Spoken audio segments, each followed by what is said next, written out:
लफ्जों में पिरो लेते हैं एहसास के मोती, लफ्जों में पिरो लेते हैं एहसास के मोती, हमें इजहार तमन्ना का सलीका नहीं आता। इसी शेर के साथ हम शुरू करते हैं खबरों का सिलसिला। मैं हूं संजय सिन्हा, आप देख रहे हैं खास बात इंडिया। खबरों की तरफ लिए चलते हैं, बात करते हैं पॉलिटिक्स की, बात करते हैं सियासत की। सबसे पहले बात करेंगे लोक जनशक्ति पार्टी की। आपको याद होगा पूर्व केंद्रीय मंत्री स्वर्गीय रामविलास पासवान ने लोक जनशक्ति पार्टी की स्थापना की थी। पार्टी का परफॉर्मेंस बहुत अच्छा था, पार्टी ने काफी सफलता अर्जित की, लेकिन बिहार विधानसभा चुनाव के दौरान पार्टी को एक भी सीट हासिल नहीं हो पाई और इसके बाद पार्टी टूटनी शुरू हो गई। आज हालात यह है कि पार्टी की स्थिति बेहद खराब है। हालांकि रामविलास पासवान के बेटे चिराग पासवान की तरफ से काफी कोशिशें की गई और रामविलास पासवान के भाइयों से भी बात करने की कोशिश की गई। उनकी मां रीना पासवान ने भी काफी कोशिश की, लेकिन कामयाबी नहीं मिल पाई। आखिरकार टूट की कगार पर पहुंच गया है लोक जनशक्ति पार्टी। इस पर हम आगे भी आपको जानकारी देते रहेंगे, लेकिन आपको इससे पहले बता दें कि चिराग पासवान ने आज पत्रकारों से बातचीत के क्रम में कहा कि मैंने हिम्मत नहीं हारी है, मैं एक शेर का बेटा हूं। उन्होंने रामविलास पासवान को शेर का दर्जा दिया। उन्होंने कहा कि मैं अंत तक लड़ाई लड़ता रहूंगा। आइए आगे की तरफ लिए चलेंगे आपको, लेकिन इससे पहले लेंगे एक छोटा सा break. Sponsored by Neegha marriage hall.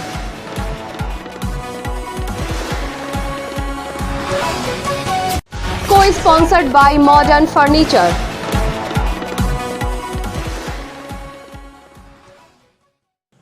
Asansol के सालानपुर इलाके से गांजा कारोबारी को गिरफ्तार किया गया। पुलिस को गुप्त सूचना मिली कि एक गांजा कारोबारी इधर से गुजरने वाला है। आखिरकार पुलिस ने गांजा कारोबारी गोपाल सरकार को गिरफ्तार कर लिया। ये वाकया है कल रात का। कल रात तकरीबन 1 बजे स्कूटी पर सवार एक गांजा कारोबारी गोपाल सरकार गांजा लेकर, अवैध गांजा लेकर डाबर मोड़ की तरफ से क्रॉस कर रहा था। इसके ठीक पहले पुलिस को इसकी सूचना मिल चुकी थी। आखिरकार पुलिस ने दबिश दी, उसे रोका और रोकने के बाद यह सच साबित हुआ। गोपाल के पास से 1 किलो 100 ग्राम अवैध गांजा बरामद किया गया और उसे गिरफ्तार कर लिया गया। एक स्कूटी पर सवार इस गांजा कारोबारी की गिरफ्तारी हुई और इसके बाद इस गांजा कारोबारी को आज सालानपुर पुलिस ने आसनसोल अदालत में पेश किया, जहां उसकी जमानत नामंजूर हो गई।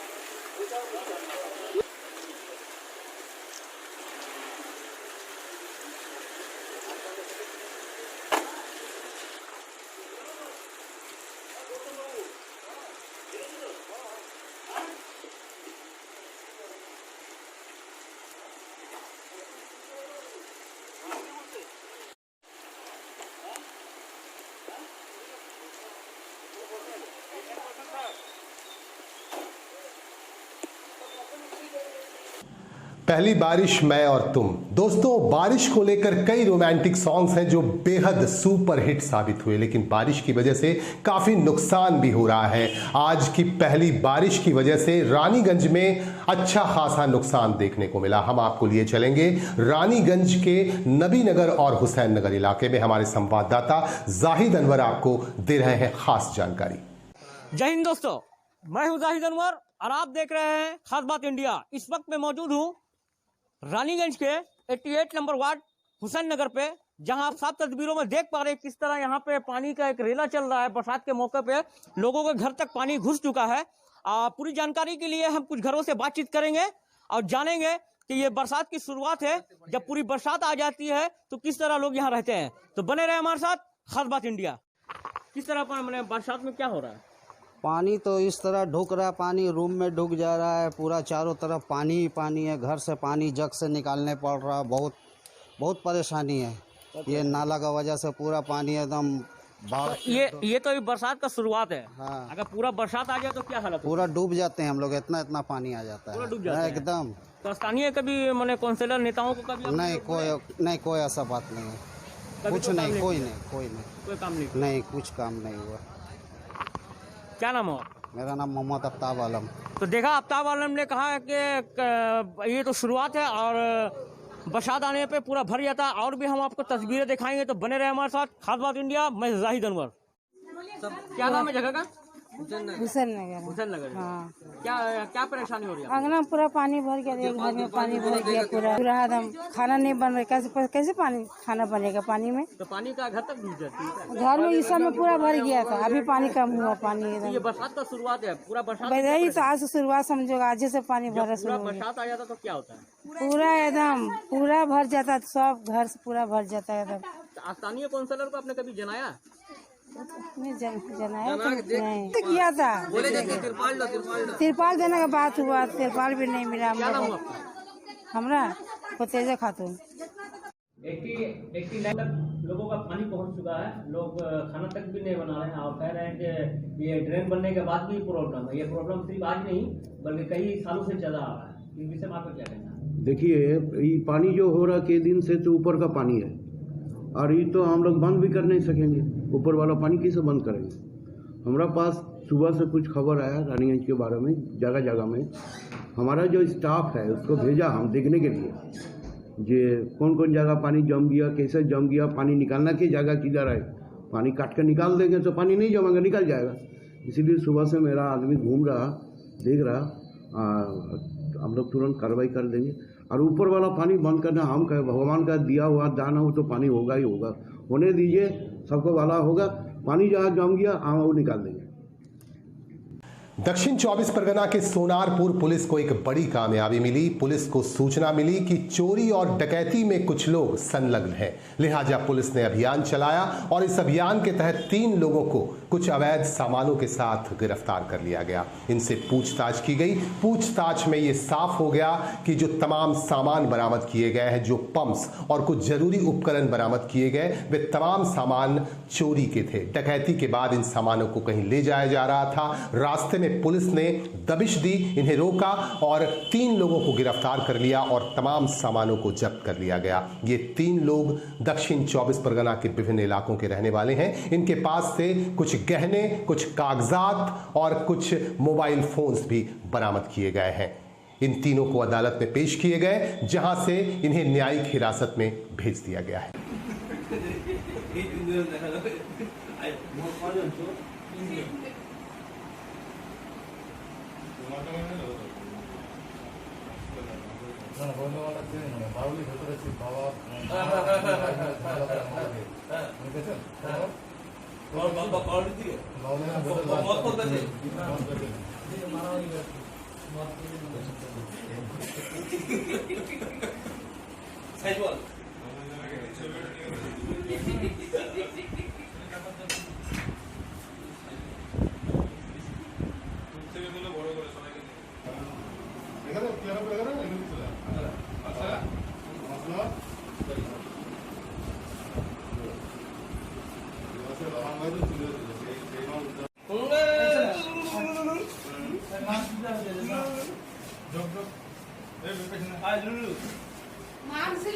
চিনতে পারবে না, চিনে রাখুন সবাই, রাস্তাটা দেখে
कुल्टी के नियामतपुर पुलिस ने 4 वाहनों को अपने कब्जे में लिया। इन 4 वाहनों पर अवैध बालू लदे थे, ऐसा कहना है पुलिस का। पुलिस ने कहा कि 3 ट्रैक्टर्स और एक डंपर पर अवैध बालू लदे होने की वजह से सभी वाहनों को रोका गया और उन्हें अपने कब्जे में लिया गया और तमाम चालकों की भी गिरफ्तारी हुई। लेकिन तफ्तीश जब शुरू की गई, BLRO कार्यालय से संपर्क साधा गया तो ये तमाम बालू वैध निकले। इसके बाद ओवरलोडेड होने की वजह से जुर्माना किया गया इन तमाम वाहनों पर। যেটুকু ট্রাক্টরগুলো আছে ট্রাক্টরের কিছুটা ওভারলোডিং আছে, এই ওভারলোডিংয়ের জন্য ধরা যায়। তারা আমাদের আছে কিন্তু সাহেব কালকে যেহেতু কালকে জয়েন করছে, কালকে দেখে চলে যাওয়া হবে। তো এটা ফাইন করা হবে খালি যেটুকু ওভারলোডিং করা আছে সেটুকু ফাইন হবে। তো এটা কি প্রসেস করবে, কীভাবে হবে ওটা জানা যাবে, কালকে সাহেব থাকবে। ঠিক আছে, আপনার নাম? আমার নাম সুলমান। कहते हैं रक्तदान महादान। यही वजह है कि विभिन्न सरकारी और गैर सरकारी संस्थानों की तरफ से लगातार रक्तदान शिविर लगाए जा रहे हैं। आसनसोल म्युनिसिपल कॉरपोरेशन भी इसमें कतई पीछे नहीं है। आसनसोल म्युनिसिपल कॉरपोरेशन की तरफ से भी लगातार रक्तदान शिविर लगाए जा रहे हैं। आज रानीगंज में बोरो कार्यालय में एक रक्तदान शिविर का आयोजन किया गया और इस रक्तदान शिविर में लोगों ने स्वेच्छा से रक्तदान भी किए। इस मौके पर बोरो 2 के इंचार्ज और प्रशासनिक बोर्ड के सदस्य पूर्ण शशि राय विशेष रूप से मौजूद थे। उनके साथ संगीता शारदा और दूसरे लोग भी मौजूद थे। तमाम अधिकारी मौजूद थे। इन अधिकारियों की मौजूदगी में यहां सफलतापूर्वक संपन्न हुआ रक्तदान शिविर। इस संदर्भ में हमारे संवाददाता ने पूर्ण शशि राय से जानकारी दी। সারা ভারতবর্ষ জুড়ে নয়, সারা পৃথিবী জুড়ে 1 বছর ধরে কোভিড-19 চলছে। বাংলার মুখ্যমন্ত্রী মাননীয় মমতা বন্দ্যোপাধ্যায় যেদিন থেকে 2020 যেদিন থেকে এই রোগটা অতিমারী রোগটা পশ্চিমবাংলায় ছড়াই পড়েছে, সেদিন থেকে মাননীয় মুখ্যমন্ত্রী সক্রিয় এবং তার প্রতিটা বিভাগ, সরকার, পৌরসভা, পঞ্চায়েত, বিভিন্ন সরকারি হসপিটালের সকলে মিলে মুখ্যমন্ত্রীর নির্দেশে কাজ করে যাচ্ছেন। আজকে আমরা আসানসোল পৌর নিগমের 10টি যে বোরো আছে, সেই 10টি বোরোর মধ্যে মাননীয় মুখ্য প্রশাসক অমরনাথ চট্টোপাধ্যায় সিদ্ধান্ত গ্রহণ করেন যে এই মুহূর্তে মানুষের রক্তের প্রয়োজন। তা আমরা কাল থেকে 1 নম্বর বোরো, কাল থেকে আজকে 2 নম্বর বোরো, রানিগঞ্জ বোরো, 10টি বোরোতে রক্তদান শিবিরের আয়োজন করেছি। আজকে আমরা 100 জনের মতন যুবক যুবতীদের রক্ত সংগ্রহ করে পশ্চিম বর্ধমানের যে জেলা হসপিটাল আছে তাদের যে আধিকারিকরা এসছে রক্ত নেবার জন্য, সহকর্মীরা, তাদের হাতে আমরা তুলে দেবো। এবং এই প্রচেষ্টা আসানসোল পৌর নিগম আগামী দিনেও করবে। আবার যদি দরকার লাগে, এটা আমাদের প্রথম ফেজ হয়ে গেল। 1 নম্বর বোরো, আজকে 2 নম্বর বোরো, রানিগঞ্জ, এইভাবে যে 10টি বোরো হবে আগামী দিনেও আমরা তৈরি আছি। रक्त जो संख्या टोटल कितना यूनिट का टारगेट है? आज 100 का है, 100 आदमी का टारगेट। अभी तक तो 40 आदमी हो ही गया, 40 क्रॉस कर गया, 100 का टारगेट है। और बहुत सा आदमी भी है अभी देने के लिए। और ये अच्छा लग रहा है, जेटा चाই माननीय मुख्यमंत्री বাংলার মানুষ যেন অসুবিধা না থাকে, বাংলার মানুষের পাশে যেন থাকা যায়, তো সেই লক্ষ্যে আমরা এগিয়ে যাচ্ছি আসানসোল পৌর নিগম।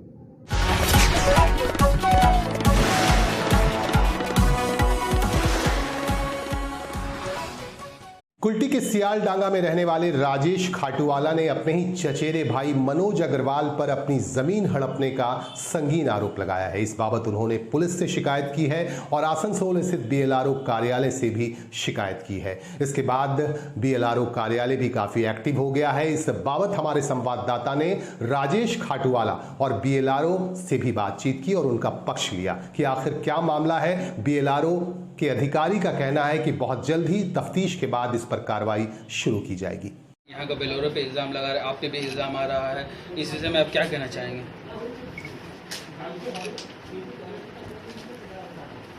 আমি যেটা বলছি সেটা 2021 সালের জানুয়ারি মাসে 266 নম্বর একটা কেস এক্সিকিউট হয়েছে আমার পাসওয়ার্ডে। আমরা সাধারণত ডিটগুলো দেখেই কাজ করি, ঠিক আছে? ওনাদের বক্তব্য যে এটা ওই যে মৌজা বেতালা মৌজা কুল্টি জুরিসডিকশনের মধ্যে পড়ে, কিন্তু ওই ডিটটা হচ্ছে হীরাপুর মৌজা, আসানসোলের ডিট, এখানকার ডিট নয়। তো আবার এই নিয়ে ওনারা এসছেন, কারণ ঠিক আছে আমরা কেসটা বার করছি, বার করে দেখছি ডিটটার কোথায় কী আছে আমরা খতিয়ে দেখব। मैडम ये तो डायरेक्ट आप पर आरोप लग रहा है कि कंटिन्यू 2 शतक करके हर मध्य এটা যে কেউ বলতেই পারে।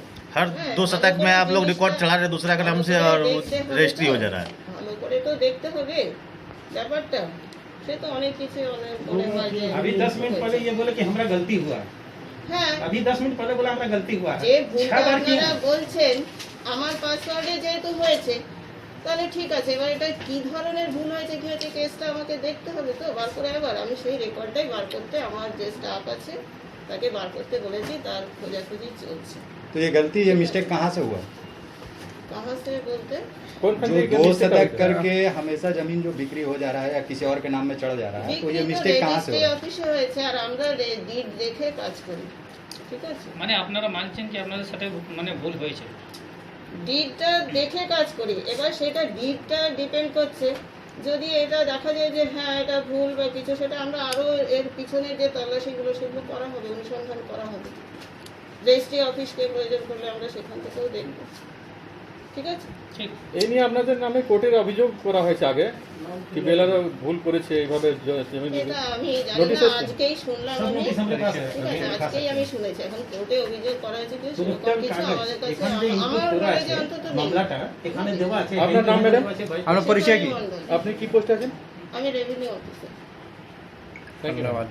বিরারো সাহেব এখানে পয়সা খেয়ে যত আমাদের জায়গা আছে না সেটা অন্য নামে রেকর্ড করেছেন, তার পুরো প্রুফ আমাদের কাছে আছে। আমাদের দাদুর 17 শতক জায়গা, বেতানা মহল্লা বেতানা মৌজায় 17 শতক জায়গা আছে। এই বিগত 1 বছর ধরে ইনি বিশেষ করে নভেম্বর মাস থেকে প্রত্যেক 15 দিন পর পর আর কারো নামে 2 শতক 2 শতক 1 শতক করে সব জায়গাটা চাপিয়ে দিচ্ছে। আর এখানে যে দলিল দেওয়া হচ্ছে জায়গা চাপাবার জন্য সেটা একদম ফ্রড। ওই দলিলটা যেটা এখানে ইনপুট করা হয়েছে ওটা ইসমাইল মুজার। আপনার দাদুর নাম কি? महादेव अग्रवाल। जगह कहाँ पे दादा? कुल्टी स्टेशन के पास बेताना मौजा, प्लॉट नंबर 232, खतियान नंबर 419। आपको जानकारी कैसे हुआ? हमको जानकारी हुआ जो लिया वो 2 शतक जमीन बेच चुका ऑलरेडी। कौन बेचा, नाम क्या उनका? मनोज अग्रवाल। वो कौन लगता है? वो हमारे भाई लगते हैं, बड़ा बाबू के बेटे। ये जानकारी आपने जब यहाँ दिया तो क्या घटना पर क्या बोला गया? यहाँ जब हम लिखित दिए कि भाई हम लोग पहले तो ये लोग क्या किए, पिताजी लोग 4 भाई है, 3 भाई के नाम से ये लोग रिकॉर्ड कर दिए। जब हम लोग को जानकारी मिला तो हम लोग यहाँ एक पिटिशन दिए, एप्लीकेशन दिए, तो बोले आज के बाद 232 नंबर में कुछ भी छेड़खानी नहीं होगा। लेकिन उसके बाद कंटिन्यू 3 बार 4 बार फिर वो चीज़ किए हैं, फॉल्स दलील जमा ले रहे हैं और ज़मीन मनोज अग्रवाल के नाम से चढ़ा रहे हैं। मनोज अग्रवाल उसको बेच दे रहा है। तो बेलोरो अभी तक कोई एक्शन नहीं लिया है? नहीं, बीएलआरओ को हम लोग चिट्ठी बाई पोस्ट भी दिए हैं, बाई हैंड भी दे के गए हैं, मगर बीएलआरओ का कहना है कि कुछ होगा नहीं, लेकिन कंटिन्यू करते जा रहा है ये सब चीज़। इसमें आप लोग क्या चाह रहे हैं, क्या होना चाहिए? इसमें होना चाहिए कि सबसे पहले तो बीएलआरओ जो ये गलत काम कर रहा है ये कैसे किए, ये जो बीएलआरओ किए हैं, मान लीजिए ये ज़मीन है, किसी का भी ज़मीन हो सकता है XYZ। आज हमारा ज़मीन है, बीएलआरओ पैसा ले लिया और आसन शुल्क का दलील घुसा के आपके नाम से कर दिया, किसी के नाम से भी। अगर बीएलआरओ डिले करता है इस केस में तो आप इसके बाद नेक्स्ट स्टेप क्या लीजिएगा? नेक्स्ट स्टेप इसके बाद डिस्ट्रिक्ट मजिस्ट्रेट है, हाई कोर्ट है, मान लीजिए भूमि राजस्व मंत्री है। आपका परिचय? हमारा राजेश खाटूवाला अग्रवाल। कहाँ रहते हैं आप? हम कुल्टी न्यू रोड, उस प्लॉट में हम भी हिस्सेदार हैं। और भी कोई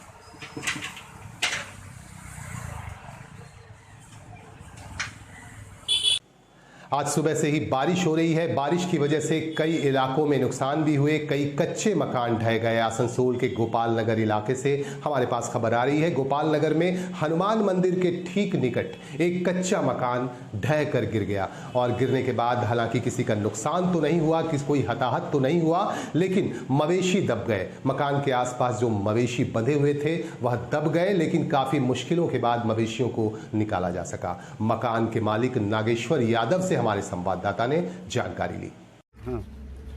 5 बजे या लगभग आया, 6:30 बजे लगभग, 7 का अंदर 6 का पार में चलक कुक चलक करने लगा सर। कुड़ करने लगा। उसके बाद बोला भाग रे। जो को भैंसी दूर था, बच्चा 2-3 ठो चौकी पर सुतल था, सब भागा बाहर में। एक बार 2 मिनट में समुचा टान लिया। 2 मिनट में इधर पलटी कर गया। पलटी करने के बाद दौड़ के आए इधर देखने, आँख मेरा बंद हो गया। भाई लोग जवान था, वो लोग दौड़ा दौड़ी करने लगा। हम आए इधर देखने के लिए, देखते सब भैंसी सुअर कैसे उधर गिरल है वहाँ। तब हम देखें कि हमसे होगा नहीं, अपने 2 भाई औरत बानी है, इससे भी होगा नहीं। 4 भाई हैं यहाँ। दौड़ के रोड पर गए, यहाँ दौड़ते गए बजरंगबली मंदिर के पार तक। दौड़ बाबू हमारा सब भैंसी मर गया, दीवार गिर गया। लोग समाज दौड़ के आया, कोई रस्सी तोड़ दिया हाथ से, कोई चाकू से काटा कैसे, तो सब भैंसे ही निकाला। हम बोले गाय भी मेरा 2-3 ठो दबल है उधर, तो फिर गाय सर जैन उधर से काट कूट के रस्सी निकाला। अभी तक कितना का नुकसान हुआ होगा? अभी सर देखिए, नुकसान तो मेरा जानवर का चोट लगा है खाली सब। कुछ चोट लगा, किसी को सिंग टूट गया, किसी को पंजर में है, किसी गोड़ में है, जान नहीं मरा सर। बच्चा लोग भी 2 ठो चौकी पर सोया हुआ था, वो लोग बच गया। 5 गो बच्चा घर में, एक भी सब बच गया, सब बरामद है। मैंने यही सब नुकसान हो गया। 2 बड़ा दाना, 2 बड़ा सत्तू, यही। उसके बाद ये दीवार सब जानवर का चोट घाट जो लगा, अब कितना लगा ये तो आदमी नहीं बताएगा कि सर मेरा यहाँ दर्द है, माथा फूट गया, सिंग टूट गया, गोड़ में दर्द, ये तो जानवर नहीं बताएगा सर। आपका नाम बता? मेरा नाम सर नागेश्वर यादव है। कहाँ पे ये घटना घटा? ये गोपाल नगर सामने बाईपास बजरंगबली मंदिर का बगल। चल घर गिर गया, लड़का बच्चा तो बच गया, लेकिन जानवर का बहुत क्षति हुआ, पूरा घर गिर गया। कहाँ रहे सर हम? रहने का कोई व्यवस्था नहीं है मेरे पास। कितना आत्मरक्षण हुआ? कम से कम तो 5-6 लाख से कम नहीं हुआ सर। कितना आदमी यहाँ पर रहता था? यहाँ पर 15 आदमी सर। कोई जान हानि हुआ? नहीं, किसी को आदमी को खतरा नहीं हुआ, जानवर में कुछ हुआ। कितना बजे गया? 6:30 बजे गिरा। 6:30 बजे गिरा शाम को। यहाँ पर माने कौन आदमी रहता है यहाँ पर? यहाँ दौड़ के पूरा समाज आ गया। ऐसे हम लोग अपना 5 भाई हैं, सब रहे यहाँ पर। 4 ठो रहे, वो मर गया उसमें, 4 ठो यहाँ मौजूद थे। এখন क्या करिए? हाँ क्या करिए এখন बोलिए? এখন सर फोटो लीजिए, अब उसके बाद सरकार से कुछ मदद मांगते हैं हम कि दे हमको, जिसमें जान मेरा बच जाए। और क्या कहें, अब खड़ा होने की बरसात में मेरा जगह नहीं है, तो हम करें क्या? कहीं किसी से मिलेगा तभी फिर हम इसको बनाएंगे खड़ा होने। आपका नाम? मेरा नाम नागेश्वर यादव। नागेश्वर यादव।